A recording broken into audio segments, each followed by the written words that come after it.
অনেকে বলে হুজুর আমার মেয়েটার বিয়ে হচ্ছে না, অনেকে বলে যে আমি একজনকে পছন্দ করি, আবার অনেকে বলে হুজুর আমার খুব ঋণ আছে, আবার অনেকে বলে আমার খুব সমস্যা আছে।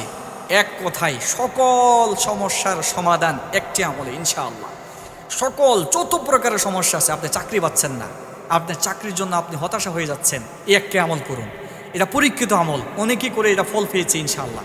আমি দেখেছি, আমার সাথে অনেকের কথা হয়েছে যে হুজুর এই আমলটা করে আমি ফল পেয়েছি। হুজুর এই আমলটা আপনি করেন, ইনশাআল্লাহ এই ফল পাবেন ইনশাআল্লাহ। বুজুর্গানের দিন যারা রয়েছেন তারা এই আমলটার কথা বেশি বলতেন এবং তারা নিজেরাও আমল করতেন। এবং কি এই আমলের ব্যাপারে অনেক ওলামায়ে কেরামরা বলেছেন যে আমলটা করার কারণে আল্লাহ তাআলা আমাকে সম্পদশালী করেছে, আল্লাহ তাআলা আমাকে বিপদ থেকে মুক্তি দিয়েছে, আমার মেয়েটা বিবাহ হয়েছে, আমার ছেলেটা ভালো পড়াশোনা করতে পেরেছে, আমার ছেলে ইউনিভার্সিটিতে চান্স পাচ্ছে না, এই আমলটার করার কারণে, ভালো পড়াশোনা করার কারণে সে ইউনিভার্সিটিতে চান্স পাচ্ছে। আপনার আশা আপনি একটা ভালো সরকারি চাকরি করবেন, পাচ্ছেন না, চেষ্টা করতেছেন, পারেন না, এই একটা আমল করুন। এই আমলটা খেয়াল করবেন। প্রথমত আপনি ফজরের নামাজের পরে, ফজরের নামাজ আদায় করার পরে জায়নামাজের মধ্যে বসে যাবেন, বসে আপনি 100 বার দুরূদ শরীফ পড়বেন। খেয়াল করবেন 100 বার দুরূদ শরীফ পড়বেন। 100 বার দুরূদ শরীফ পড়ার পরে আপনি যে কোনো দুরূদ পড়তে পারেন।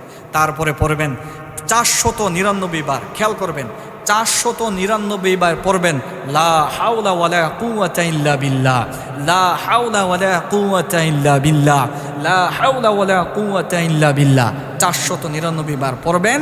একবার পড়বেন লা হাওলা ওয়ালা কুওয়াতা ইল্লা বিল্লাহিল আলিয়্যিল আযীম, লা হাওলা ওয়ালা কুওয়াতা ইল্লা বিল্লাহিল আলিয়্যিল আযীম। এটা একবার পড়বেন। তারপরে আবার 100 বার দুরূদ শরীফ পড়বেন।